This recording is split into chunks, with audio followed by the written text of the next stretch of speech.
wal yakul wakilul wali idzi zauji zawwastuka binta fulan fayaqbalu wal yakul lil wali wal yakul al wali li wakili zauji mun kepanggih nggih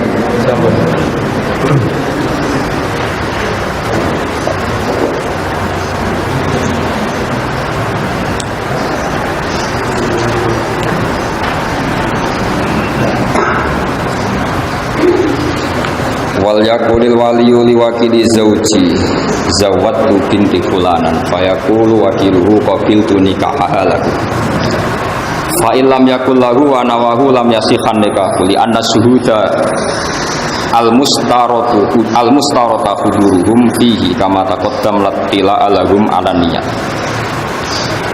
mau digurian kaidah iki terus tengene kal yubini wonten sarah qauluhu fulanan wa illam yakul muwakkiluka na'am law lam ya'lam nasaba zauji wajaba insyaduhu wa tasbutul wakalah bi qauli mudaiha haitsu taquda syuhud saturusin ini kita punya sampean muwakkil atau muwakkil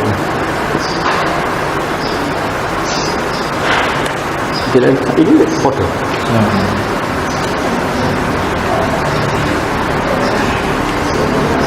soalnya itu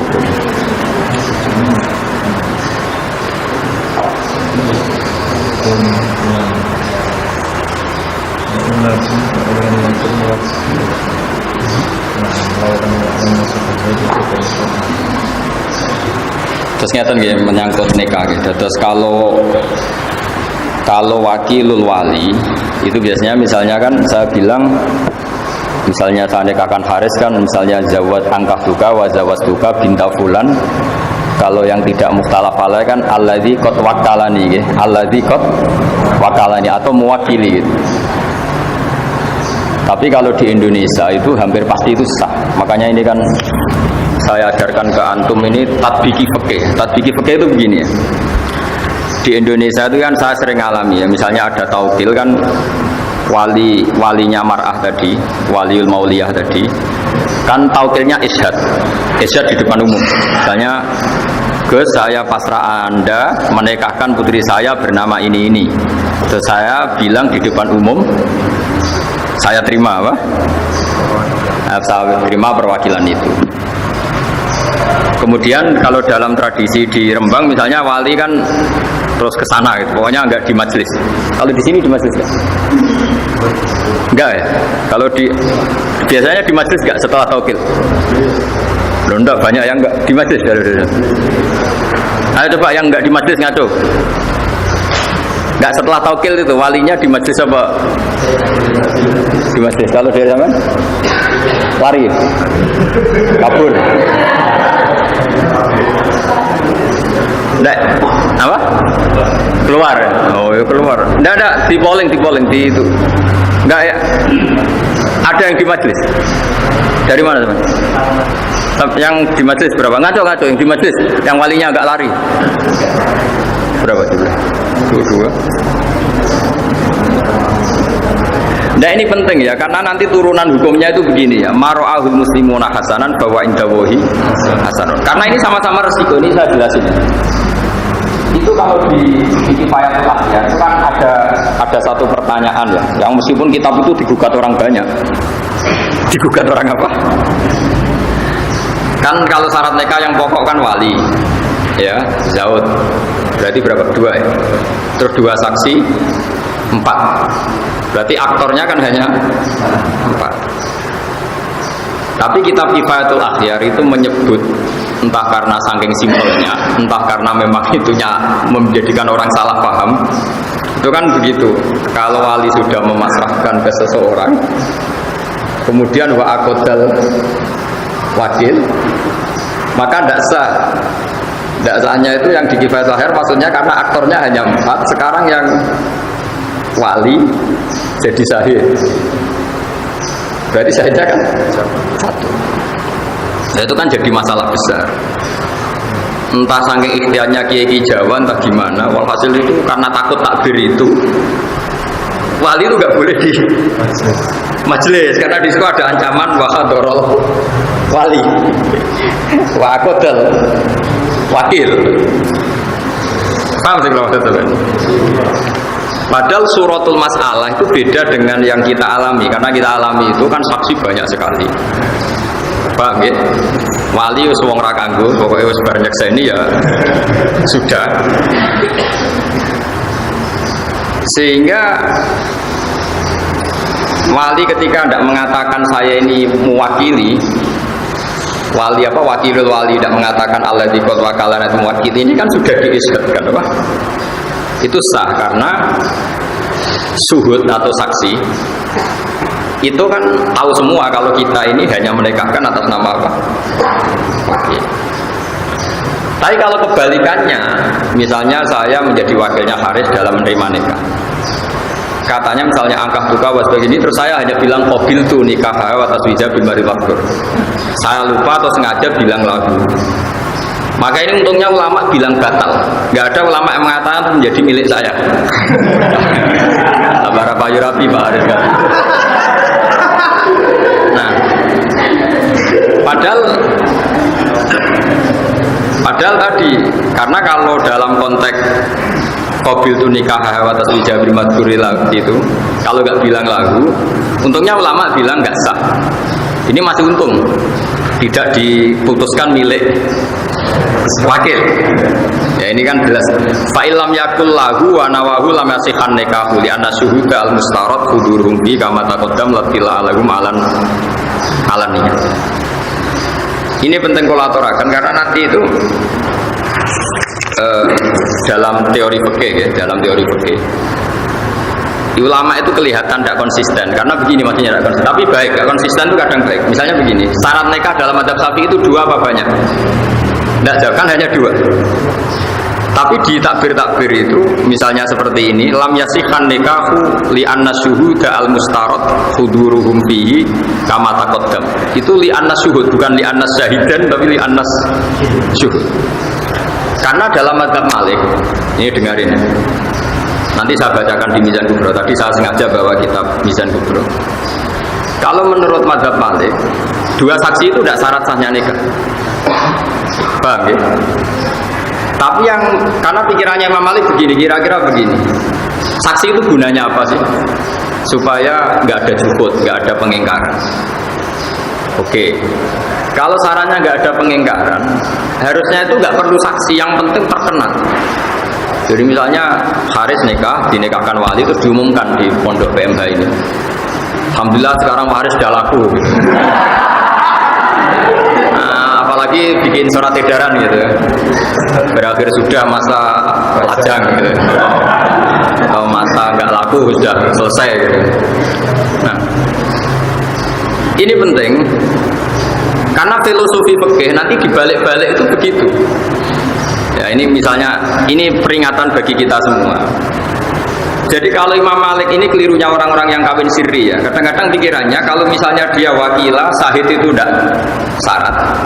Saya ulang lagi ya. Misalnya dalam kitab Kutubul Madzhab al-Arba'ah, kadang itu kan dipotong. Terus di situ diterangkan wakilah, sahid itu tidak syarat sah. Jangan kira kalau misalnya madzhab Malik mengatakan syahid itu tidak syarat sah, kemudian ini nggak terganti oleh aturan yang lain. Paham ya maksudnya? Makanya kenapa kiai-kiai kita itu anti talfek, anti intikal madzhab. Sebetulnya bukan masalah intikalnya. Nggak ada jaminan kalau kata-kata ini diket atau ditaksir, diikhtisor, kemudian nggak ada syarat lain. Ini misalnya saya bacakan ya. Nah ini supaya kulino saja ya, bahwa di masalah-masalah nikah itu masalah sing yuftatu fil afdha malah yuftatu fi ghairiha. Eling-eling napa yuftatu fil afdha malah yuftatu napa fi ghairiha. Jadi yang terkait perempuan itu untuk sahnya itu lebih ikhtiyat ketimbang urusan yang di lain masalah perempuan. Ini kalau baca gitu. Ini kitab Mizan Kubro yang relatif setiap intikal madzhab itu ada penjelasannya. Wa min dzalika qaulu a'immati salasa innahu la yasihun nikahu illa bi syahadatin. Ma'a qauli Malikin innahu yasihu min ghairi syahadah. Memang teksnya innahu yasihu min ghairi. Tapi kamu jangan mengira bayangannya terus hanya kamu dan wali kemudian sah. Sama seperti misalnya Abu Hanifah bilang nikah itu sah tanpa saksi, tanpa wali. Jangan kira tanpa wali itu tidak ada wali. Maksudnya Abu Hanifah itu gini, tetap dengan wali, tapi yang penting dia memberi izin, tapi tidak harus dia yang menikahkan. Gak apa-apa perempuannya menikahkan sama orang lain, pasrah orang lain. Sementing walinya memberi izin. Orang kok tanpa wali, tanpa pamit itu tidak. Paham ya? Nah ini kalau bocor. Jadi itu memang resiko orang-orang wong nyen kuwaco. Kalau waca ke. Ma'a qauli malikin innahu yasihu min ghairi syahadatin. Illa annahu yu'tabaru fihi al-isya'atu wa tarku taradi bil kitman. Hatta law aqada fi sirri atau law uqida fi sirri wastarata kitmanan nikahi fusikha indah. Jadi kata Imam Malik, nikah itu nggak usah saksi, tapi cukup isya'ah. Makanya nikah kayak di Indonesia itu mesti sahnya. Karena misalnya syaratnya 2 saksi itu adil, misalnya syaratnya 2 saksi itu adil. Ternyata 2 saksi itu tidak adil. Nggak masalah kalau di Indonesia, karena kan orang yang menyaksikan kan banyak. Jadi itu isya'ah apa? Apalagi sebelumnya sudah ada undangan nikah macam-macam. Kalau Pak Haris sudah laku, seminggu sebelumnya kan tahu semua di WA karena dia kaul ya. Semua orang dikasih tahu kalau sudah laku.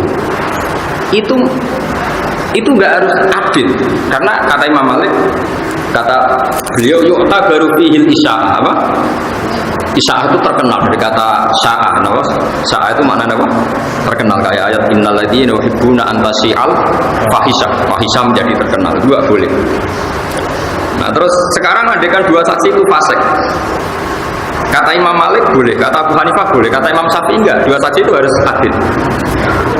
Wa amal fasikoni fa innahu yahsulu bi ma'al isya'atu bin nikah. Wa dzalika kafin fil khurus an suratin nikah istifah. Jadi misalnya ada saksi itu fasik-fasik, enggak apa-apa, malah fasik itu cangkeman, anggar wong diceritani. Ini gitu. Jadi butuhnya itu kan perempuan ini jelas miliknya ini. Kalau miliknya ini nggak ada saksinya kan, misalnya ada mbak-mbak cantik kan, suatu pondok punya harapan semua. Nah itu kalau ada orang nikah secara sirri kan, ternyata harus dinikah orang kan kecewa. Nanti kalau ujuk-ujuk hamil juga orang curiga. Tapi kalau isya'ah kawinnya terbuka, sing berharap ya wis putus asa, paham ya. Nanti misalnya hamil ya jelas asal-usulnya karena sudah nikah. Makanya kata Imam Malik, saksi loro itu, saksi 2 itu filosofinya bukan saksinya, tapi isya'ahnya, no? Paham ya? Paham ya? Terus ini penting kalau jadi ini filosofi nikah. Ya, filosofi nikah, misalnya menyangkut 2 saksi macam-macam. Itu kadang 2 saksi. Ketika misalnya Anda baca kitab apa Madzhabul Arba'ah, wakila misalnya atau wakola Malik ya suhu nikah bila syahid atau bila syuhud. Ini jangan menjebak Anda lalu Anda berspekulasi nikah tanpa saksi. Karena sebenarnya Imam Malik mengatakan tanpa saksi itu ora perlu nunjuk saksi 2 terus yang tanda tangan 2 seperti dalam tradisi kita, enggak. Maksudnya enggak terus tanpa itu enggak, yang penting isya'ah apa? Tadi misalnya di majlis ini Haris saya nikahkan, nggak apa-apa misalnya nggak ada saksi, ya apa-apa kan mus ini ya saksi gitu. Jadi cara Imam Malik saksi itu bisa diganti apa? Isya'ah. Makanya kenapa kiai-kiai itu mati-matian melarang santri sinau fiqhul madzhabil arba'. Karena mesti rawi pengarangnya ini main potong saja, main apa? Ketika Imam Abu Hanifah mengatakan bila waliin, itu maksudnya bila wali yang mengijabkan, bukan berarti tidak mensyaratkan izinnya. Paham? Jadi ini masalah-masalah yang apa? Anak-anak Ma'had Ali itu harus tahu. Jadi itu ya, jadi apa? Masalah-masalah seperti ini kita harus tahqiq ya. Terus sekarang ini yang khas-khasnya orang alim ya. Kamu juga harus tahu. Misalnya ada suratul masalah. Ini dengerin ya. Wali menikahi mauliyahnya. Wali harus menikahi yang dinikahkan. Mungkin kalau fikih anak-anak yang masih ngaji fikih belum panjang kan kayak muhal. Karena berarti wali itu kan bayangannya orang kan bapak. Masa bapak menikahi putrinya? Kan tidak mungkin. Tapi sampean kan Ismail Hatali, ada saja wali yang nanti itu menjadi suaminya yang diwaleni. Yaitu tadi misalnya bapaknya mati kan ditimbah. Rata-rata mbah mati tanda. Mati kan? Itu kalau bapak mati, mbah mati kan diganti akun sakik. Masih haram lagi kan? Tapi nanti kalau akun sakik ini mati diganti apa? Ibnul Ah. Berarti Ibnul Ah sama yang diwaleni kan pisahan. Paham ya? Berarti mungkin saja ada suratul masalah di mana wali ini calon zaud. Paham ya? Ya coba yang wali bapak doa. Oke, nah bapak kan jelas gak mungkin nikah sama putrinya. Mbak, tidak mungkin. Sekarang coba bapak kalau mati diganti siapa? Mbak, tapi nggak boleh kamu bacakan mbak kriminal, harus dibacakan abul apa? Karena kalau kamu bacakan mbak, bisa mbak dari ibu. Ini tidak wali, harus sedar ya. Bapak dan jat, harus ditekoi ini jat maknanya abul ab. Karena kalau kamu bilang mbak tok, nanti resikonya oh nang mbak ibu bono-bono. Karena kalau mau Jawa mbak itu bisa. Makanya sekarang saya tanya, kalau bapak mati, mbah mati, walinya siapa? Akun sakit. Kalau akun sakit gak ada, Ibnul Ah. Sekarang Ibnul Ah sama yang dinikahkan, misanan kan? Misanan itu sah nikah enggak? Salah. Padahal kalau nanti wali-wali akrab itu mati semua atau hilang, walinya kan misanannya itu. Jebule ingin sendiri. Paham? Mengenai Mahatali itu, gue keren-kerenan Mahatali atau bakal semua itu. Tapi kadang dia ini raro. Mikir boleh bujur doang di ramutollah nih. Nah itu pun ya, makanya itu pun didiskusikan oleh para ulama. Atau sebaliknya seorang perempuan yang nggak punya wali, walinya qadhi atau hakim. Ternyata yang ingin nikah hakim itu juga. Ini saya bacakan misalnya. Wa min dzalika qaulu Abi Hanifah wa Malik. Inna waliyal mar'ati binasabin aw wala'in aw hukmin. Karena bisa jadi wali itu kan kadang unsur genetik, nasab atau wala. Kalau sekarang nggak ada ya, karena nggak ada budak. Atau unsur dia punya wilayah, punya syaukah. Yaitu kalau yang terkenal disebut qadhi atau apa? Sultan ya. Kalau di sini mungkin naib ya. Lahu ayuzawija nafsahu minha alal itlaq. Dia karena posisinya misanan kan tetap hukum dasarnya boleh nikah. Problemnya kalau dia nikah kan ya dia juga yang menikahkan karena dia wali. Wah, senang betul. Dan kita Mahatali ini gaya-gayaan kan. Jadi Imam Mahatali mau ijazah terus goblok malah sini-sini wong. Ya. Ma'a qauli Ahmad innahu la yuzawwiju nafsahu minha illa bi tariqi tawqilihi ghairu.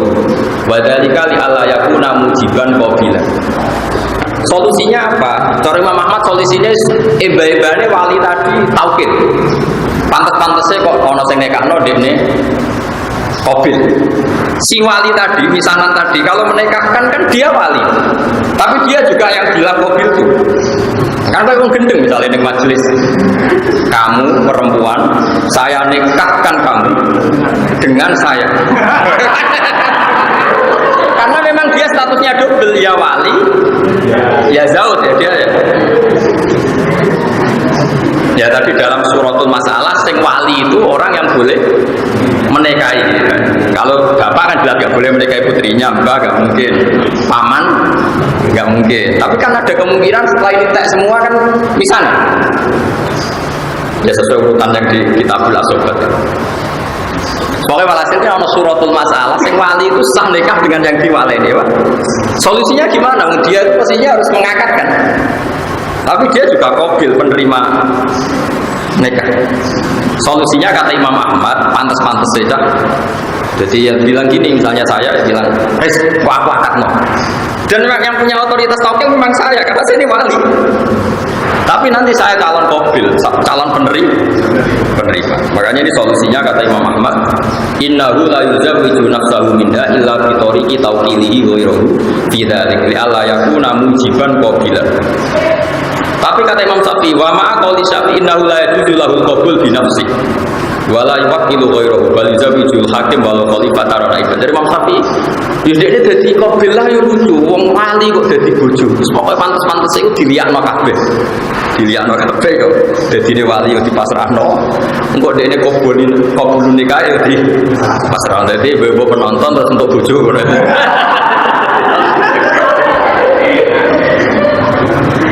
Karena kalau dalam fikih itu ada pantangan ya, istilahnya kalau di Fathul Mu'in itu ada ittihadul qabid wal muqbid. Enggak boleh dalam satu akad ada satu orang jadi dua aktor, namanya ittihadul qabid wal muqbid. Misalnya gini, Haris punya utang saya 1 juta. Ya Haris punya utang saya 1 juta.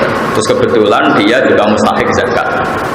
Dan saya juga harus zakat ke Haris. Saya tidak boleh bilang gini, Riz, uang saya yang di kamu 1 juta minongko zakat saya ke kamu. Itu tidak boleh karena Haris adalah qabid penerima zakat. Dia juga mukbid menerimakan zakat ke dirinya sendiri. Kalau dalam fikih kan masalah ittihadul qabid wal mukbid. Ya sama seperti wali yang boleh menikahi yang diwalikan. Karena tadi misalnya suratul masalah apa? Misalnya ya dalam jawab bahasa Indonesia ada sepupu ya kan? Misalnya sepupu ya. Itu kan sudah boleh nikah kan? Tapi problemnya dia itu wali ya Pak. Kalau dia menikahkan dan dia qabil kan ittihadul qabid wal muqbid, dia sendiri yang menikahkan. Mana misanan duwe misanan ayu penak iso ngancam. Ora gak rabi ra tak nikahno sapa-sapa. Dimbargo lho. Tapi di fikih itu gampang kok. Kalau wali enggak mau menikahkan perempuan yang ingin nikah, apalagi perempuan tadi sudah akilah baligh dan menunjuk lelaki yang disenangi, itu kalau wali menolak disebut wali adil. Kalau wali adil itu sulibati wilayah hak walinya dicek. Jadi itu masih ada peluang. Jadi ini kalau ngancam dibalik diancam nggak apa-apa, malah wali kamu hilang nggak kabur. Jadi itu ya ini penting ya, ini fikih-fikih yang harus Anda ketahui. Terus ini ada masalah-masalah yang harus diketahui juga, ini yang sering terjadi di Indonesia ya. Ya semoga ya ini meskipun kasus tapi harus dipelajari. Kan banyak juga kita ini sering ngadepi masalah di mana orang yang saya kecelakaan. Jadi sebelum nikah sudah hamil. Itu sampai sekarang jadi perdebatan. Ya sebelum nikah sudah hamil. Itu baik di nikah yang menghamili maupun enggak, itu ada iddah apa enggak? Saya ulang lagi ya. Kalau dinikahi orang yang menghamili atau enggak, itu perlu iddah enggak? Karena posisi apa? Kecelakaan hamil, posisi mangkat. Nah, karena perdebatannya ulama itu satu, ketika ada ayat wala tangiku manakaha abaukum minan nisa illa maqad salam. Itu nikah maknane akad. Apa nikah maknane wati? Wati itu hubungan intim. Kalau selain madzhab Syafi'i mengatakan nikah di situ maknanya baik nikah sah maupun nikah atau wati. Sehingga misalnya Zaid punya bapak, yang bapaknya Zaid itu mensetujui Sri zina. Itu Zaid itu nggak boleh menikahi Sri karena Zaid ini dianggap juga anaknya Sri. Karena selain madzhab Syafi'i kalau maknanya gini, kamu jangan mewati orang yang pernah diwati bapak kamu, sehingga memasukkan zina, memasukkan nikah sahih. Jadi nikah sahih yang masuk itu, nikah zina apa? Zina juga.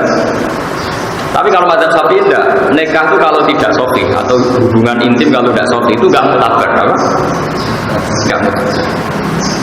Sehingga ini agak dianggap hamil, sehingga ya enggak ada iddah. Makanya ada kiai Jawa, makanya nanti tak polling semua.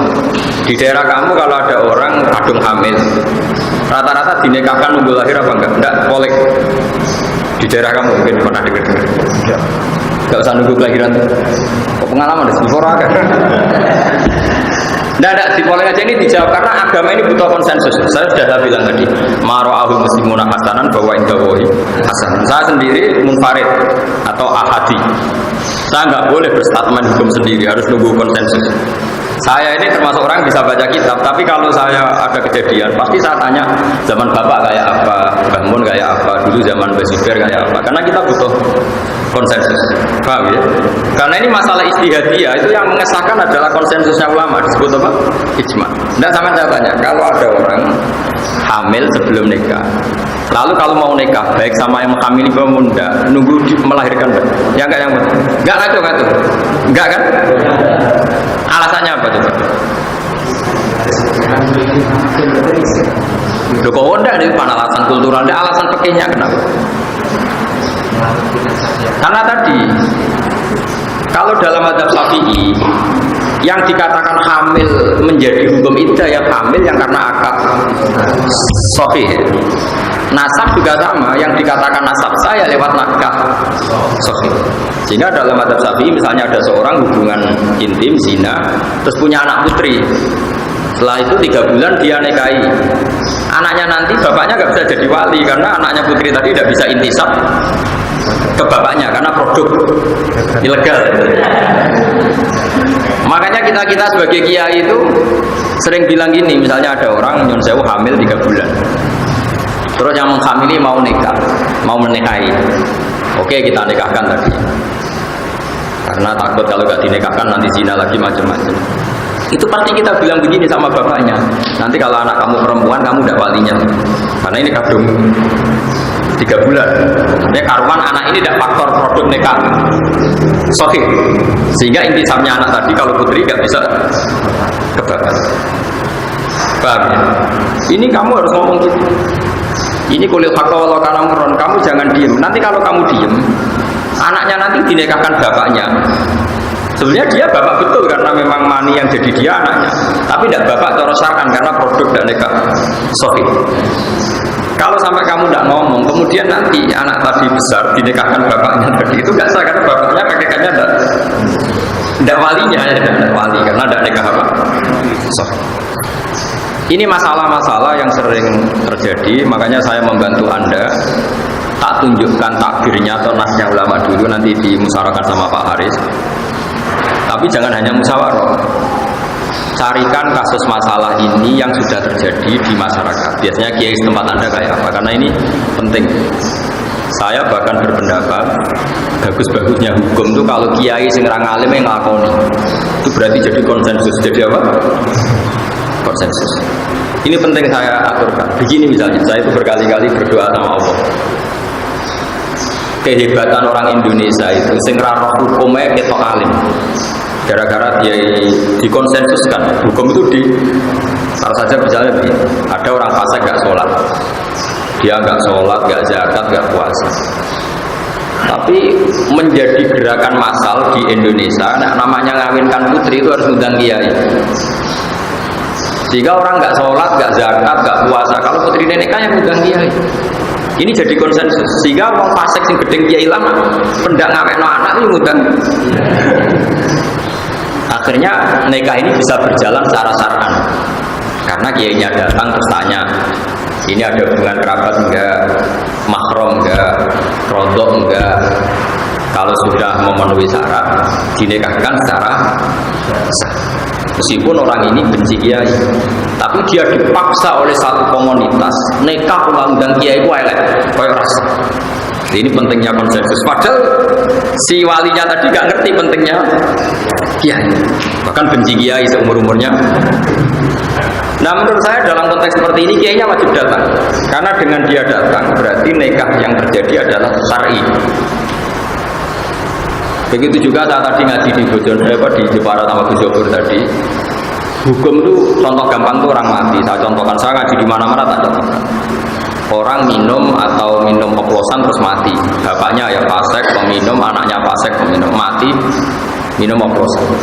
Jadi konsensus pokoknya kudu ngundang kiai, sehingga si mayit yang oplosan pun kita sholati, kita kafani, kita mandikan ala Islam. Karena harus jadi konsensus, wong fasik lah itu butuh perlakuan seperti itu butuh, paham ya maksudnya? Ini penting harus kita pertahankan. Jangan sampai nanti orang fasik punya model sendiri dalam menyelesaikan jenazahnya. Karena orang soleh tidak mau datang, terus orang fasik punya tandingan kaifiyah merumat jenazah. Saya kalau mati ya terus ini arah, terus pinggirnya ada wong ceki. Makanya menurut saya orang fasik pun kalau mati kamu harus tahlilan. Terus gerem-gerem tadi. Bagaimanapun ini menetapkan tradisi. Kalau sampai kita tidak mau tahlilan hanya karena dia mati bunuh diri atau mati apa tadi itu oplosan, nanti kalau nggak ada tahlilan mereka bikin tandingan tradisi, yaitu Kiai Rabi Tahlili ya wes anggo cekik anggo remi. Nanti kamu yang salahkan Allah karena tradisi yang sudah benar, yang orang fasik pun melakukan, kamu tidak mau hanya karena risi mayatnya itu fasik. Makanya saya lagi butuh konsensus. Kita ini sebisa mungkin hukum yang dikehendaki Allah dan Rasul jadi konsensus. Hatta alal fasik, sampai orang fasik pun terpaksa dengan tanda kutip terpaksa melakukan hukum. Itu juga yang dikehendaki Allah. Ikhtiar tau'an al-kada. Kalau ada hukum Allah itu harus terjadi tau'an al-kada. Baik kamu suka ataupun enggak suka. Orang fasik itu enggak suka kiai. Tapi di Indonesia itu alhamdulillah kalau nikah maupun mati itu butuh. Kadang kiai ini kalau khawarit mutung malah. Wah, urip-uripe gedeng kiai nek ana adzan nyetel dangdut kok nyolati sorry. Ini rodok geblek ya seperti itu ndak boleh. Kita nyolati itu bukan demi mayitnya, demi kelangsungan tradisi Islam merumat jenazah. Paham ya? Karena kalau kita tidak nyolati kemudian mereka punya tradisi sendiri, kita malah repot. Paham sih kalau maksudnya? Terus kedua, kalau mayat ini mati karena oplosan, terus kamu membaca sholawat dalam tahlil, membaca la ilaha illallah. Saya sering ditanya gini, tetap yang untung kamu. Kan hadisnya man sholla alaiya wahidatan shollallahu alaihi wasallam. Siapa yang baca sholawat saya satu diberi sholawat Allah 10. Sekarang yang dapat pahala itu yang baca sholawat apa mayatnya? Yang baca kan. Masa kamu ngamal soleh rugi? Mangkola la ilaha illallah dari dakwal jannah. Yang baca la ilaha kamu apa mayat? Kamu kan ngapain kamu rugi? Masa ibadah ngerosok rugi? Semuanya pasek kelas dan urusan ini pengen. Sebenar kok itu tadi wa mayamut wala jantuk midambihi fa amruhu mufawadun dirbi semati untuk buat urusane pangeran. Sementing kita menjaga tradisi. Jangan sampai orang fasik ini punya tradisi baru hanya karena kita tidak mau melangsungkan tradisi yang sudah jadi konsensus. Itu tadi misalnya orang fasik, orang mati oplosan pun kan kalau mati ngundang kiai. Orang fasik pun yang gedeng kiai kalau nikahkan putrinya kan ngundang. Itu saya mohon sekali kalau nggak ada unsur kamu harus atau perwakilan. Yang penting tradisi ini kita apa? Bukan karena fasiknya tadi, tapi kan nanti ilahi kalimat ilah tadi, aturan-aturan Allah yang kita. Karena sekali dalam kebiasaan jenazah ngomong alim nggak mau datang, mereka kan orang-orang fasik, pasti punya tradisi tandingan. Paham ya? Mesti pondem sambil ngeringkut, cemplungno. Nah mati, wes. Nah, makanya saya tadi selalu tanya ke jenengan.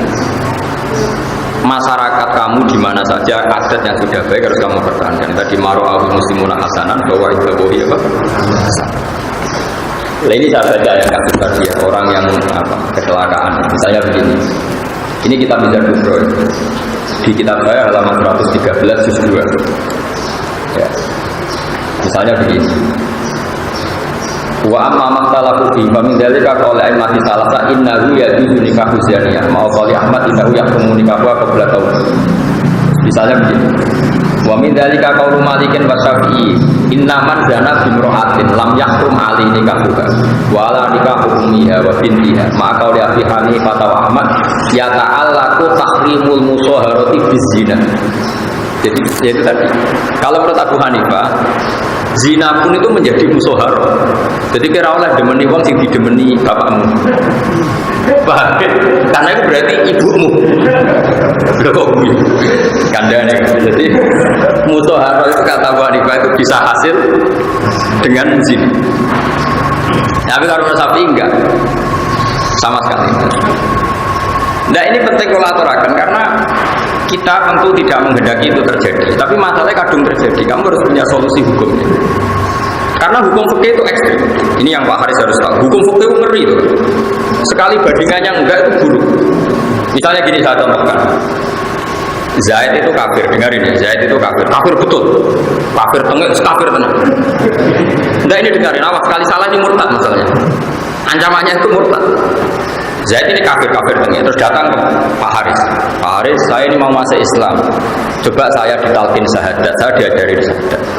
Terus kata Pak Haris gini, karena ada yang Jeporo engket itu terus dia mau bawa benarain kalau gak melotek. Itu Pak Haris itu murtad dalam hukum fikih.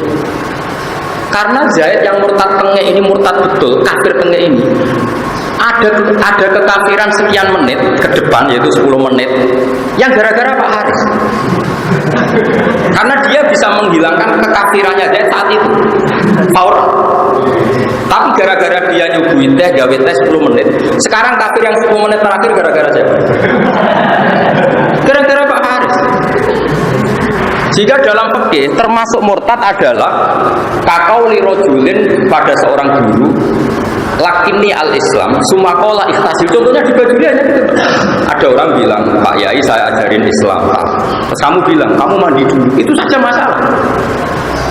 Karena kekafiran harus dihilangkan secara fauran. Dan kekafiran 10 menit adalah Anda sudah terlibat, karena Anda bisa menghilangkan saat itu juga. Kenapa nunggu dibikinkan teh, minarak dulu macam-macam. Makanya kalau ada seperti itu, sama tak ajari, Pak Kiai saya ajari syahadat, kamu harus bilang, oh nggih, pokoknya jenengan saya ini Allah tunggal. Paling enggak bahasa Jawa dulu, gampang-gampangnya. Nah setelah itu nggak apa-apa, berarti sifat kafirnya hilang, nggak apa-apa kalau ada acara sosial ngeteh dulu atau mandi nggak apa-apa. Di Jogja itu ada beberapa kali orang sowan saya, Gus itu kalau seremonial pengislaman di masjid-masjid UGM, di masjid UI itu gimana? Saya bilang nggak apa-apa, tapi anggap saja itu seremonial. Tapi siapapun pertama yang ketemu si kafir ingin Islam harus mensyahadatkan saat itu juga. Soal seremonial nggak apa-apa nanti di masjid UGM, UI atau di masjid mana saja. Tapi kalau seremonial itu awal di Islam kan itu tidak boleh, karena berarti membiarkan sekian hari. Misalnya mau ada orang mau Islam, mungkin mau menisan ke masjid seminggu malah gitu, pas Jumatan. Wah itu menurut fikih yang ekstrim, itu malah kiainya tadi yang jadi murtad. Karena dia ridho dengan berjalannya murtad sekian hari.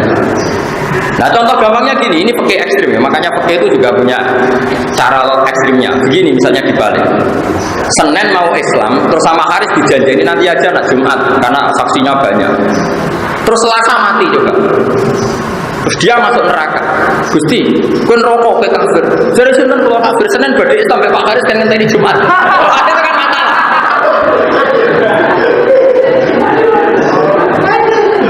Paham ya? Loh, saya pernah ngalamin tuh. Saya tuh mau jamaah asar. Ini kisah nyata ya. Saya mau jamaah asar. Ada orang soal saya, Gus anak kalau nikahkan karena kerja di Malaysia, saya takut macam-macam. Gus ini mumpung di rumah. Oke, saat ini kalau sholat asar, kalau pas mau komat, ya kalau sholat kan sering malam, mungkin gak dasar kalau ini. Betul tuh dia seminggu malam, dereng persiapan macam-macam. Betul betul malam. Nah saat ini kalau nikah anak betul. Mungkin soal PPN macam-macam, telepon kalau kan kecor itu anak kiai nak omong kan mati, jadi uang wedi. Jadi kiai nyorok kayak konon repot. Karena pikiran saya sederhana. Kalau tidak saya nikahkan saat itu, kemudian nyuwun saya kalau dua sejoli ini punya adat, misalnya punya adat zina, misalnya, ini bukan nuduh, misalnya zina yang kemarin-kemarin itu tidak tanggung jawab saya, tapi kalau zina malam nanti, paham? Makanya kalau ada kasus seperti itu saya harus melakukan faur, paham? Waktu 10 dari persiapan gampang Pak, penting akad sih, enggak acara seminggu kasih kok. Akhirnya dia siap, iya. Karena tadi logikanya, kecuali orang ini terbukti soleh ya, cuma SMS-an ya kan kecil orang ini kan ketoro. Makanya kayak Pak Haris, saya tidak mendesak menikahkan kan nggak mungkin zina. Akhirnya keterusan. Sebetulnya Pak Haris bisa ngancam saya, awas gue agak boleh kamu bahaya loh. Mau itu harus saya akadkan sekarang. Justru karena soleh itu kita nggak usah kesusu. Jadi fikih itu punya logika yang ekstrim. Nah ini yang anak-anak Matali harus tahu, paham ya? Oh, jangan nuruti hukum kultural. Gak pantas langsung nikah keluarga orang teko. Mosok wong kafir ke Islam rapi sugoi tes. Tidak bisa seperti itu. Pakai akal. Nak pas Habib Usubita itu wongnya mati. Statusnya mati kafir apa mukmin? Kafir. Itu sebabnya ada mukmin karena siapa? Saya kalau ngaji di Jogja, itu banyak dosen-dosen tertawa-tawa gara-gara tak contohkan gini. Dalam proses ekstrim atau emergensi itu tidak ada status ideal, ya. Yang ada itu harus dilakukan. Itu ibarat gini ya, saya seorang dosen atau kiai pas katoan cekak. nggak pakai baju. Terus ada orang jatuh di tengah jalan, yang di situ lalu lalang mobil banyak. Kan nggak boleh atas nama emergency nulung tak kabinan sih mulai. Status kalah paribasannya harus kamu langsung nolong, karena kalau nggak langsung nolong nanti kalau di lindes mobil salah kamu punya kesempatan nyingkirno, nggak kamu nyingkirno. Mau dari harapan saurung kelambinan, kemudian status sih berseger. Balik ke penyet kabeh dilindesi mobil. Nah kira-kira analoginya seperti itu. Padahal kafir itu lebih ekstrim ketimbang sekedar nyawa. Sehingga kalau ada orang mau masuk Islam, kamu harus nuruti fauron. Begitu juga nikah, menikahkan orang yang potensi zina atau menurut saya bermasa lalu tidak baik juga harus fauron. Paham ya? Ini hukum. Sama nggak boleh protes pakai rasa. Nanti kalau dibuktikan pengiran repot. Itu tadi ada orang mau masuk Islam Senin, karena umumnya ada seremonial di masjid. Kamu dulu hari Jumat, ternyata Selasa mati. Coba dia matinya kafir apa mukmin? Kafir, karena belum natoko bisa aja. Yang salah siapa? Kiai. Makanya di Bajuri jelas ketika Imam Bajuri mencontohkan termasuk kesunatan adalah mandinya orang kafir ketika masuk Islam. Terus Imam Bajuri itu lucu, itu kelihatan ulama sekali. Itu min masnunatil ghusli, itu orang kafir masuk Islam kesunatan mandi. Dia itu cerita yang di kitab takrib. Tapi Imam Bajuri gak mau tahu, malah protes dia. Gak penting bapak adus itu. Terus dia di sarahnya cerita. Nah nganti ono wong ngongkon adus ora langsung nalkin syahadat, itu malah dosa besar. Malah dia mengatakan si orang tadi dihukumi murtad karena membiarkan kekafiran berlangsung. Yang harus dilakukan sekarang gak berubah kasus, yaitu talqin syahadat.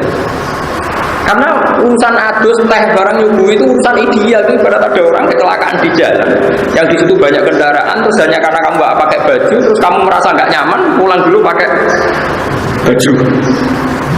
Paham? Terus kembali ke pelindes. Kamu termasuk pembunuh enggak? Termasuk penyebab kematian? Sama. Mau Islam Senin kamu biarkan nunggu Jumat seremonial, Selasa mati. Kafirnya tanggung jawab siapa?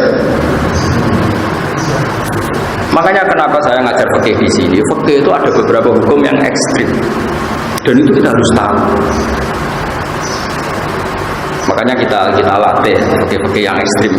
Karena logika yang terbangun memang harus seperti itu, tidak ada pilihannya.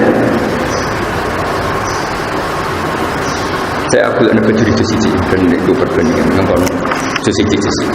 Ya jadi saya mohon jangan pernah belajar fikih tidak serius. Saya mohon sekali, dulu Basal terkenal ahli fikih, dulu Bazubair dulunya Basal terkenal ahli fikih.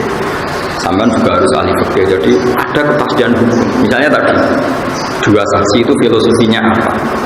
Ternyata isya'ah. Kamu jangan hanya karena baca Madzhabul Arba'ah, wakilah qala Malik misalnya nggak harus dengan dua saksi. Ternyata Imam Malik nggak mengharuskan dua saksi, makanya karena bisa diganti isya'ah. Padahal kalau isya'ah malah melebihi dua saksi. Paham? Makanya kenapa kiai-kiai melarang intikal wadon? Sebenarnya bukan masalah intikalnya. Pasti ada beberapa masail atau beberapa syarat yang nggak ditulis. Karena perawi Madzhabul Arba'ah itu hanya mencomot-comot. Nah, padahal yang nggak ditulis itu menjadi syarat pokok.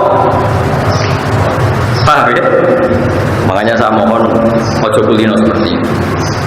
Kalau teruskan lagi. Tapi saya mohon ini dimusyawarahkan lagi sama Pak Haris sama teman-teman. Karena tadi saya butuh konsensus. Saya butuh konsensus.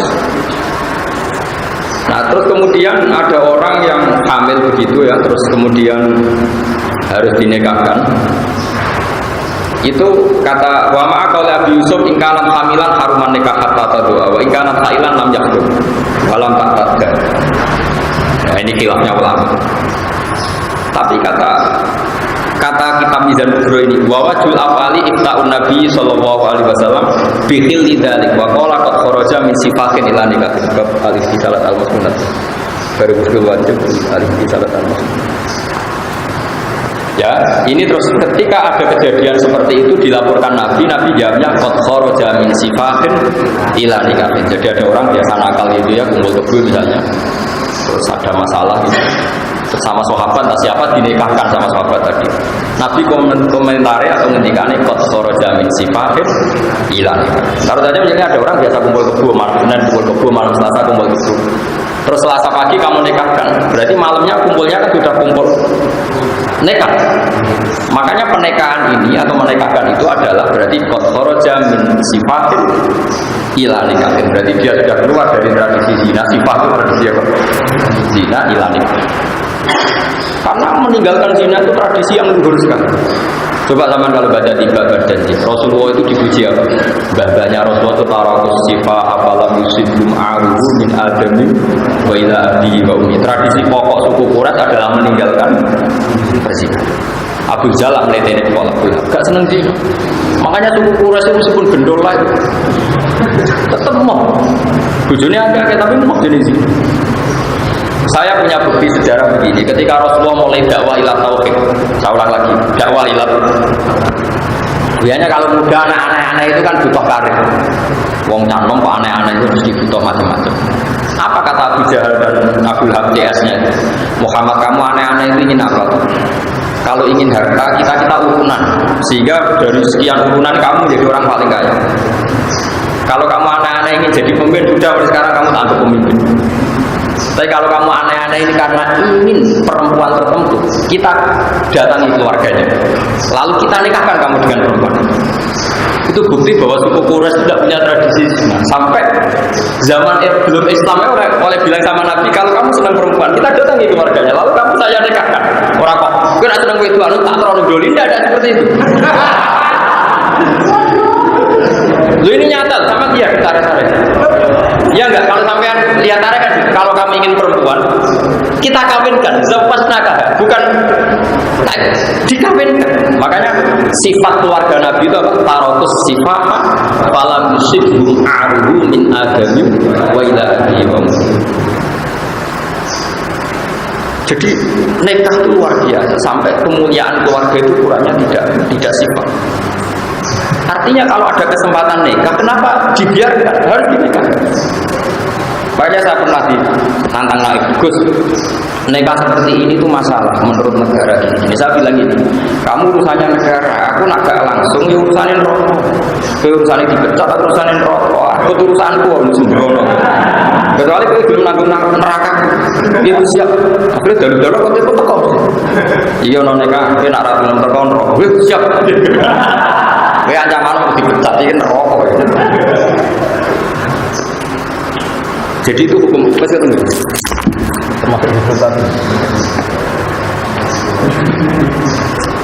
Ini ya, ini di kitab dulu, di kitab punya Pak Haris di halaman 154. Juz berapa ini? Juz 1. Ini kata ya, qauluhu wa huzulul kafir idza aslama. Ya, wa huzulul kafir idza aslama. Jadi kalau orang kafir mau Islam sebaiknya memang mandi. Ini masih katanya Fathul Qorib. Kitab Fathul Qorib itu kitab matan, tentu belum detail ya. Belum apa? Detail. Ya saya ulang lagi ya. Kata kitab Fathul Qorib, termasuk mandi sunat adalah kalau orang kafir mau Islam, dia kesunatan mandi. Dohirnya kan dia mandi dulu baru. Tapi itu dikritik, langsung dikritik oleh syarah. Sebenarnya ada dikritik ya, memang harusnya itu salah, memang itu masalah. Kalau hanya begitu redaksinya itu masalah. Meskipun Fathul Qorib tentu niatnya ada begitu, mungkin niatnya ada seperti itu. Ya kalau ngarang kitab matan itu kan resikonya kan takbir sedikit, tapi orang nggak boleh salah paham, kan resiko. Haris seneng bapak kalimatnya sedikit, cara Haris cukup, tapi ternyata tidak memahamkan. Akhirnya kan nggak mau ragu. Itu resiko matan, resiko kitab nomor. Kalau wajah ini jelas itu. Tapi tentu pendapat tadi itu ekstrim. Saya baca. Wa ghuslu kafir idza aslama. Wa law qala wa ghuslu man aslama lakana aula. Li annal ghusla yaqulu waqtuhu bil Islam. Sekarang mulai kesunatan mandi itu setelah Islam atau sebelum Islam? Setelah Islam. Makanya Sarah kecewa sama matan. Harusnya jangan begitu. Tapi kan Mahatali dari sawangan iso nyarai kan. Ojo kok maca matane wis keliru wae. Pokoke ojo kei ijazah. Pokoke bermaca keliru ora usah kei S1. Nanti saya yang komen. Tapi kalau kiai kan biasanya gampangan apa-apa.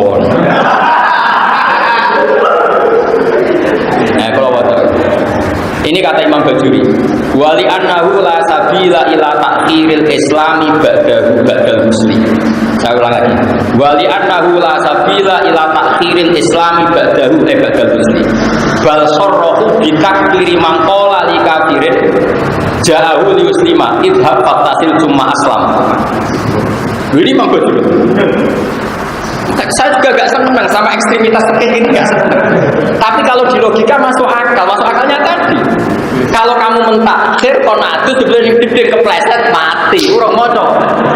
Jaga. Coba kafirnya yang tanggung jawab siapa tuh? Ya ini. Gawat, mengalu bodoh, gawat bodoh. Makanya pokoknya Pak Yai kalau warai Islam, oke, sampai ngatek-ngatekan.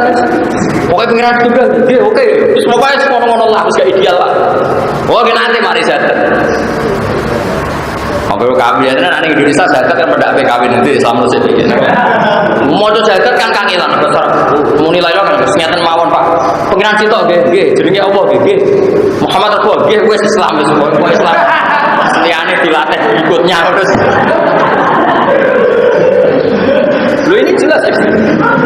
Tapi saya juga nggak sepenuhnya setuju dengan kitab Bajuri. Saya tidak akan menghukumi orang lain kalau dia kafir karena menunda keislaman. Saya ulang lagi ya. Saya sebagai pribadi, saya murid bangun, murid kiai, murid basar, murid kiai yang punya kearifan. Saya tidak akan mengkafirkan orang yang menunda keislaman orang kafir. Meskipun di kitab ini begitu. Tapi kita ngerti ini untuk kita tidak melakukan penunda. Jadi kita tidak penting lah menghukumi orang lain itu tidak penting. Alika nafsak melawan mikir orang lain. Tapi kita tahu logika itu memang masuk akal. Terutama kalau ada kejadian di luar rencana kita tadi. Mbok konadus jebule kepleset mati. Kowe ana wong kecelakaan pinggir ratan, kowe kelambenan sik kelindes truk. Mestinya kayak katoan cekak lah harus langsung dipinggirkan karena ini fauron apa? Harus foto kowe harus menjadi saksi. Wali anahula sabila ini harus saksinya dua kalau kita. Wali anahula sabila.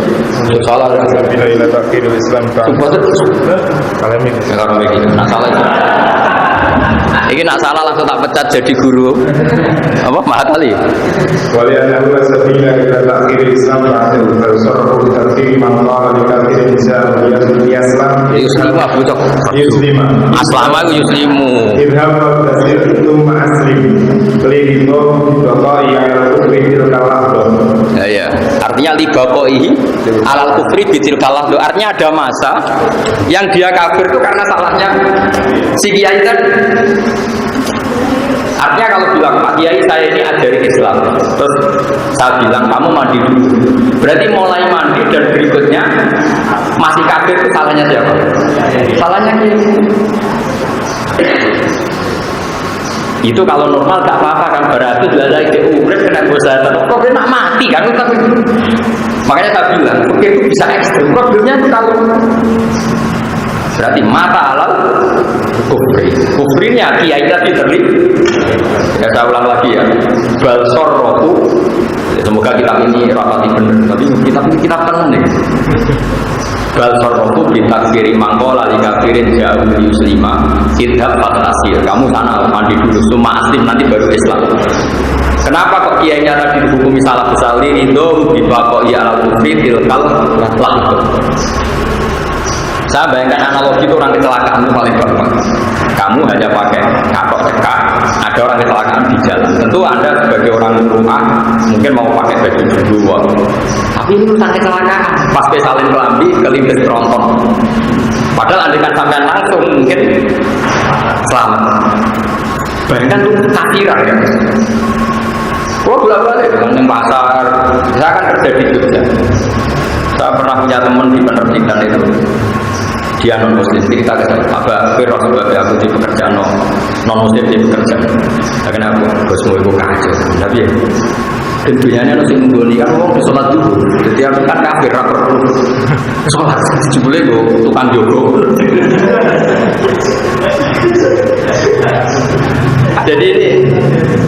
Jadi misalnya kok di percetakan atau di penerbitan atau di jalan kok ngomong ketemu sampai konsultasi Islam, Pak Kiai saya ingin Islam, kapan dia baiknya? Sama harus melatih satu itu juga dengan bahasa paling mudah, karena kan harus bahasa Arab, Pokoknya dengan bahasa paling gak mudah. Kira ikrar dia nak pangeran setunggal, ya namanya Allah, ya Nabi dalam namanya Muhammad, ya itu sudah Muslim. Karena tidak harus bahasa Arab. Lah nanti pas seremonial nggak apa-apa. 2 minggu lagi di masjid disaksikan orang banyak, terus ibu-ibu bahasa Arab macam-macam lah, semua ada masalah. Tapi penting selesai dulu, Pak. Ya sama lah seperti kita nyingkirkan orang kecelakaan di jalan, orang itu langsung yang kasur kan, terus yang selokan lah, penting orang yang ratan gitu. Iya kan taruhannya kan orang kok kepengen ideal, sih boleh nomor rajam sih. Terus yang RSIC boleh rajam sih. Ya malah keperintis. Dalam kondisi emergensi itu tidak ada kata ideal, adanya pokoknya selesai. Nah ini khawatir saya anak-anak matali itu nggak terbiasa dengan hukum-hukum yang ekstrim. Makanya bohong kalau ada orang bilang oke itu hukum furu'iyah, nggak mendesak baik. Dalam hukum-hukum seperti ini itu serius ngawur. Ngomong udah iso peke kan, pas sudah iso peke terus ngomong begitu sembrono. Bapak peke darani furu'iyah, nah kita disebut usuliyah. Furu'iyah itu kan contohnya wong di masjid sunatan yang wangi adus, ini masalah Islam. Makanya Imam Bajuri mengkritik kenapa sih kitab Fathul Qorib mengatakan kesunatan mandi bagi orang kafir yang mau Islam. Dari Imam Bajuri orang tambah kasar adus, dari Islam dari orang tambah kasar adus sebenarnya kok Islam adus barang dibakat. Nah, ini kearifan ya, makanya saya mohon ya, jadi dalam beberapa masalah yang harus diselesaikan sekarang harus sekarang. Makanya kalau saya ditanya sekarang, Gus saya ini punya uang 50 juta, saya punya istri mau haji, saya jawab haji sekarang itu fauron. Dulu di kitab-kitab fikih haji itu ala tarofi, tidak harus sekarang. Tapi sekarang itu kan kebalikan, harus bayar fauronnya kajinya jadi tulas tahun. Lah nek saiki umure wis widak mbok akan kaji ra kesusupan ben mati ya yakin. Mesti bayar saiki ngenteni 17. Jadi menurut saya teori alat tarof itu dulu, kalau sekarang ya harus sekarang dipati berapa tahun? Sudah 17, paling sudah 17, pokoknya di atas 15 semua. Kira kita bukan itu kan? 9 itu di Jakarta itu ada yang sekarang kalau tidak haji itu dapatnya tahun 59. Saking banyaknya. Nah itu kalau umur 40 aja habis. Kalau umur 40 tahun lagi kan dapat. Nah seperti ini, dalam konteks seperti ini kamu harus istihad gimana hukumnya daftar haji di zaman akhir. Menurut saya ya harus fauron, karena daftar fauron saja dapatnya tarofi, apalagi daftarnya tarofi kan itu logika. Meskipun itu tentu tidak fatwa resmi ya, karena fatwa resmi tetap haji itu wajibnya ala tarofi, tapi kita kan punya akal. Ya adin maklum waladina iman lah. Makanya ini saya mohon sekali ya, harus ini yang dibajuri di halaman 154 juz 1 ya, di kitab ini di bab pokoknya bahwa itu kafir tidak Islam. Tapi Imam Bajuri terus kecewa, bahkan satu sebarang yang penting di Islam no. Makanya sebenarnya kayak Pak Haris itu dosa besar, kok bakal sayur nasab. Namun apa yang rapi penting wedok sih. Sayur nasab repot gitu. Repot. Urutannya wedok sih sebut.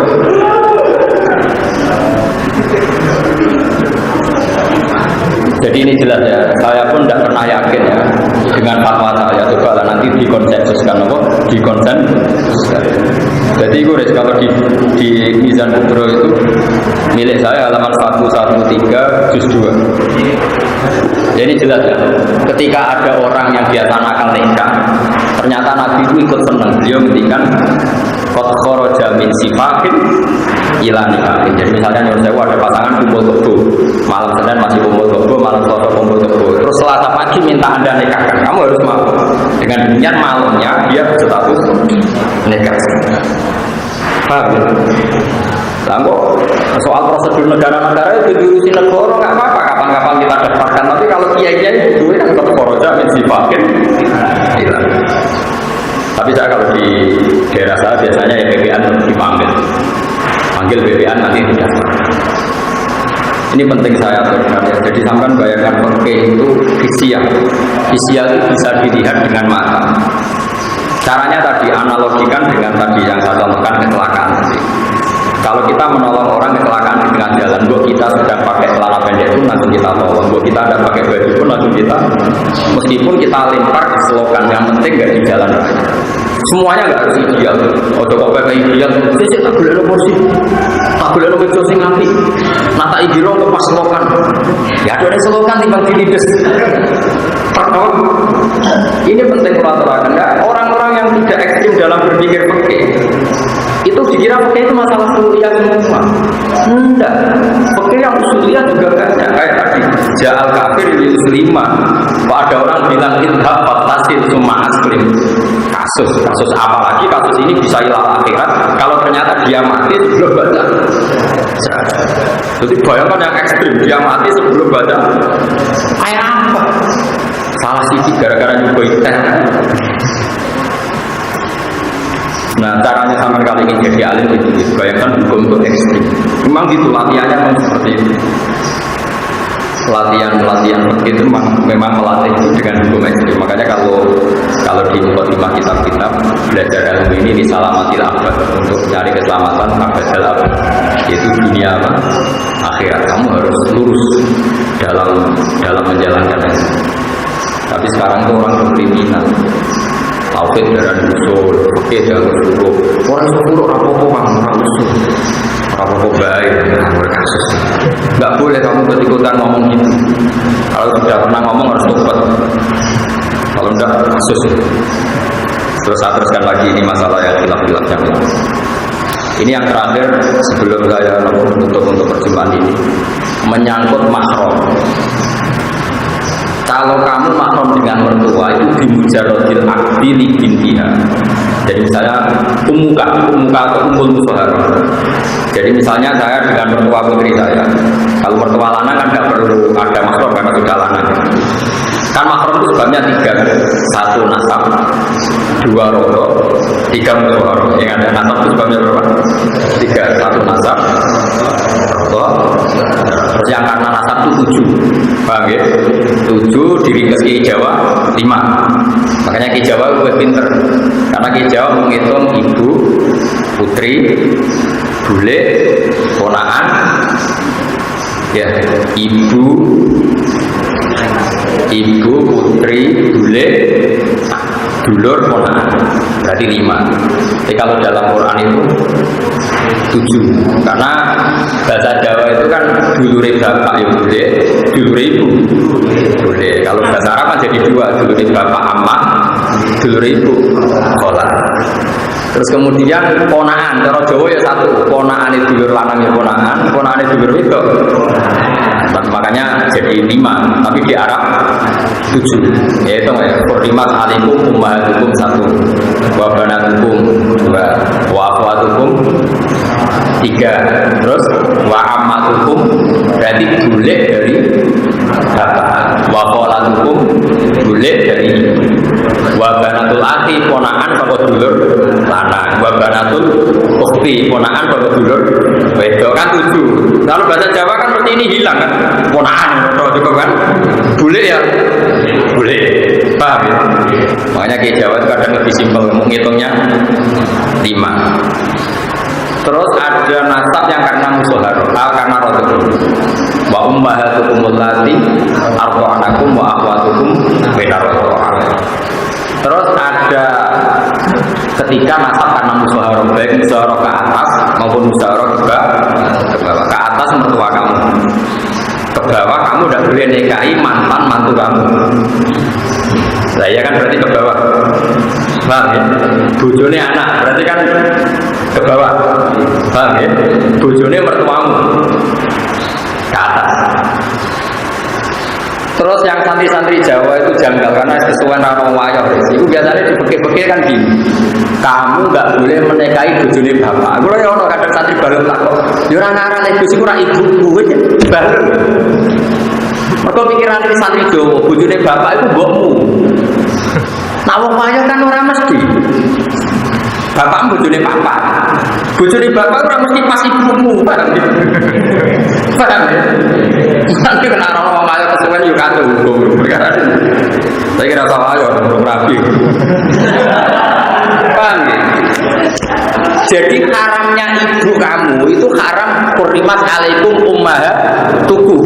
Tapi nanti dipakai ditambahi wa zaujatul ab dan istrinya bapak. Kadang santri jawab kira bagus istrinya bapak itu ora ibu.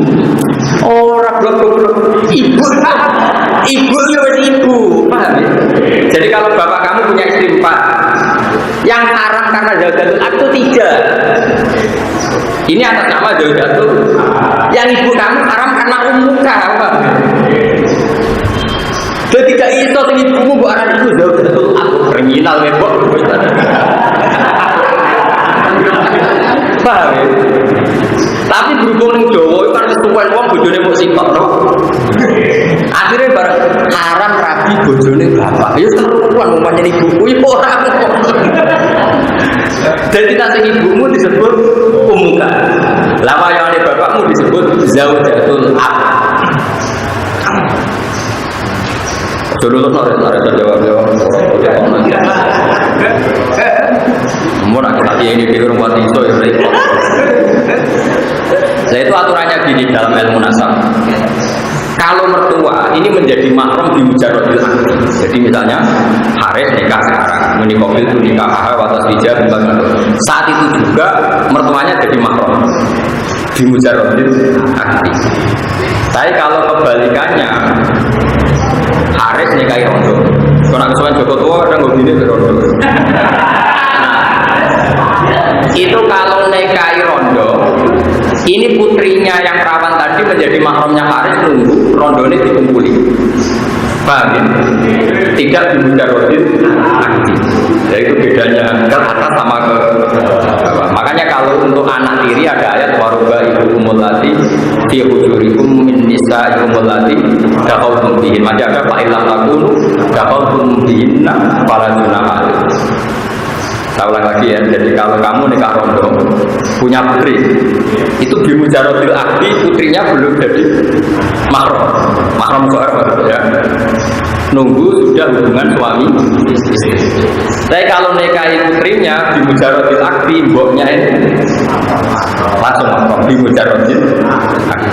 Nah, ini kalau baca jadi itu kan oke nikah itu mantap. Gak usah dipraktek nikah penting ahli fikih. Berapa payu sih? Ittafaqal a'immatu ala anna umma zaujati tahrumu ala ta'bibi bi mujarradil akdi alal binti. Ya jelas ya. Ittafaqal ini enggak ada khilaf-khilafnya, semua ulama sepakat. Ittafaqal a'immatu ala anna umma zaujati ibunya istri tahrumu ala ta'bibi bi mujarradil akdi alal binti. Paham ya? Dari sekali ngangkati bintiha otomatis bapaknya apa ibunya? Mahram bi mujarradil akdi.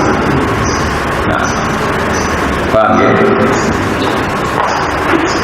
Lah, wattafaqal a'immatu aidan ala anna rabbibata anak tiri. Kalau mereka anak walad, kalau yang anaknya istri kamu itu anaknya istri kamu tapi yang enggak anak kamu. Walad rabbibah bahasa Arabnya apa? Anak kawan. Anak walad atau anak ilegal? Enggak, mana bener. Wattafaqal a'immatu aidan ala anna rabbibata tahrumu biduhuli bil ummi. Jadi ingat ya, jadi kalau ke atas di mujarradil akdi mertua kamu langsung mahram musyawarah. Tapi kalau menikahi ibunya nunggu didukul atau hubungan suami istri baru putrinya jadi apa? Makanya di Quran waruba ibukumul lati fi hujurikum min nisaikumul lati dakhaltum bihin. Fa illam takunu dakhaltum bihinna fala junaha. Terus anaknya istrinya anak kita wahala itu abna ikumul ladzina min aswat, istri dari anak kandung kamu, bukan anak angkat. Kalau anak angkat gak apa-apa, kayak kasusnya siapa itu, kayak masalahnya siapa, Zaid bin Harisah. Zaid bin Harisah kan anak angkatnya Nabi. Terus berarti Zainab binti Jahsh pernah jadi mantunya Nabi. Tapi kan akhirnya di nikah Nabi itu kan tidak anak kandung. Ya, jadi yang haram itu istri dari anak kandung. Wa ala itu abnaikumul ladzina min aslabikum. Jadi saya mohon sekali ini ya teman-teman ya, jadi kadang-kadang sama Pak Haris diskusi kitab Mizan Kubro bab nikah namanya, karena saya punya kepentingan, punya keinginan nanti di kampung itu macam-macam, sama harus punya solusi. Kadang-kadang kepeksa wali kadang nggak aneh-aneh. Terus di Malaysia ini takbirnya marhalaten apa izin, wong sekarang bisa dihubungi lewat telepon. Terus kalau izin nanti tahu lewat telepon cukup enggak? Kalau terpaksa cukup, kesaksian dalam telepon caranya gimana? Tapi dengan membaca materi tetap nanti ketemu gambaran, meskipun dulu nggak ada takbir tentang telepon, paham ya? Tapi kalau baca terus dan diangan-angan, nanti tetap ketemu jawabannya. Karena ilmu itu gampang. Kalau jadi dewe bangun nang ijazah itu, Bakarim ini atau Bakarim ilmu itu koyok, ya koyok rontok-rontok koyok malin koyok wong nakal. Bercekel suci ngaku. Bakarim dulu itu ngutus bangun. Gus itu mulan. Kalau dari yang sakit ngaji kan mulan. Gampang Gus, kita bukan bercekal-cekal ngaku dewi. Kita betul-betul dicekelin terus. Ayo ngaku ke macam ini. Itu gunanya bakar. Ala Gus kitabku gampang. Cekal-cekal sesuai ngaku. Aku macamnya faslun. Aku macamnya yakrumu. Cekal-cekal. Lotat itu sesuai kan lebih. Mesti ngaku terus. Kue motor terus bener bagus. Ngaku. Begini misalnya contohnya, saya ini termasuk pengagum kitab Bukhari, kitab Bukhari. Saya beri contoh betapa mudahnya istidlal. Mudah sekali istidlal kalau bagi yang sering. Sekarang itu kalau nikah itu pakai lafaz nggak? Anda jawab saja. Pakai kan? Sehingga itu lafaz nggak? Sekarang tolak itu pakai lafaz nggak? Pakai kan? Sehingga ya. Sekarang orang yang nggak bisa ngomong, akhros. Orang nggak bisa ngomong tuh kalau nikah gimana? Mau nggak bisa ngomong. Atau kalau mau mentalak, gimana? Mau nggak bisa.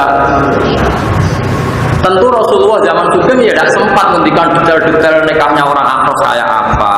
Kalau sewot ijab kabulnya diganti apa? Misalnya sampai bilang diganti tulisannya kalau bisa nulis ya udah. Tapi Imam Bukhari itu unik. Sama nanti lihat di kitab Tolak. Imam Bukhari itu ketika begini. Ini apa loh? Bab sihhati tolakil akhros.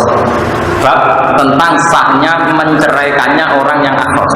Artinya orang akhros bagi suami menceraikan istrinya. Terus beliau bilang hadasana. Terus lucunya ketika gini. Qala Rasulullah sallallahu alaihi wasallam, ana wa kafirul yatim kahadaini fil jannah. Wa asyara ilal musabbihah wa sabab wa asyara ilal musabbihah wa sabab wal wusta. Wes situ. Asyahru tis'un wa isruna wa aqda yadihi hakadha wa hakadha wa hakadha. Wa hakadha. Terus gitu. Salat Aisyah itu data yaumin. Terus ditanya sama orang, Pak Asar takwa sama. Intinya Imam Bukhari itu cerita. Dulu Rasulullah ketika memberi penjelasan, ana wa kafirul yatim kahada ini bejana saya dan para penanggul orang yatim seperti ini nanti di surga. Berarti saking apa? Cedaknya. Paham ya? Terus Nabi pernah ngendikan kemungkinan bulan Komariah itu hakada wa hakada wa hakada. Berarti ada kemungkinan berapa? 29 hari. Intinya begini, wong Nabi yang bisa ngendikan saja kadang berganti pakai isyarat. Karena isyarat juga mufhimah, juga memberi paham. Berarti kalau isyaratul akhras memberi paham, maka isyarat itu sah untuk tolak maupun untuk nikah. Imam Bukhari itu paham ya? Nah ya itu kan tawangannya kan tidak ada kaitannya dengan tolakul akhras itu. Ya sama ngendikan hadza wa hakadza wa hakadza kan tidak ada kaitannya dengan angka 29. Tapi toh orang menjadi Pak.